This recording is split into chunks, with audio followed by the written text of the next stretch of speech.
سامر كريم شاب من الكوت يعشق الرسم على قطع الألمنيوم. تقرير عدته الزميلة ابتسام الصافي. نشوف الشاب كريم.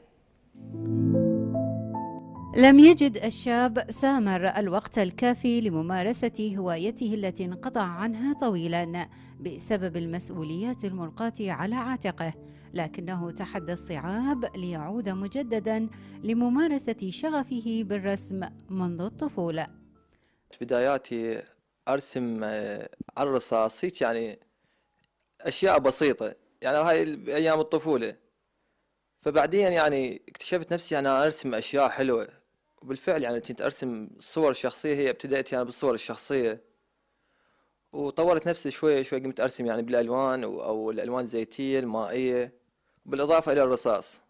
فما كنت أشتغل هذا الشغل الألمنيوم، فتركت يعني الرسم اللي بالرصاص وعلى الألوان الزيتية والمائية. ابتديت يعني أرسم بهذا الرسم اللي على الألمنيوم. تركت هذا الشغل يعني لفترة لأن أعين عائلتي يعني وحياتي زوجية. بس ورا فترة يعني رجعت بقوة، قلت لا، خلي أشتغل، خلي أطور موهبتي. فن يحتاج إلى الموهبة والمهارة والدقة، فهذا الشاب استطاع أن يخط لنفسه أسلوبا يضفي لمسات إبداعية على أعماله الفنية.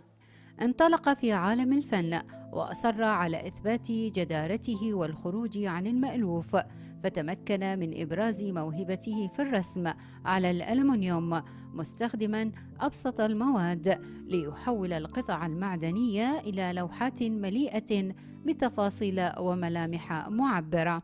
حبيت هذا الشغل على الألمنيوم، قلت اشتركت هذاك الشغل كله لأن شيء نادر وحلو وشوية متعب. هذا يعني أنا أجيب الألمنيوم وأفصلها وأرجع أضربها كغجام وأرجع أصبغها صبغ يعني مال السيارات، صبغ عادي بويا ومكبريسر، يعني متعبة حيل. إضافة يعني من أخليها تيبس أرجع أخططها بالقلم الرصاص وأرجع أحفرها بالشفر، لأن هو هذا الشيء يسمونه نقش على الألمنيوم. اللي يميزني هو اللي أنا رسم على الألمنيوم، وشيء نادر هذا. زين يعني الأغلبية من يشوفون الشغل يقول الله ما شايف أنا هيك شيء، يعني رسم على الألمنيوم بحفره وشفره.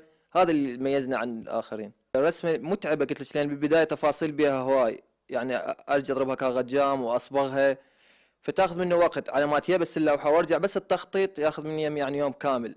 يعني مو تقولين على الورق شيء امسح وارجع، هذا لا، ما يقبل غلط.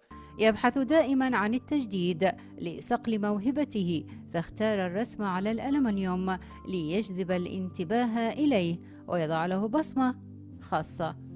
من الكوت لبرنامج صباح الخير يا عراق، ابتسام الصافي.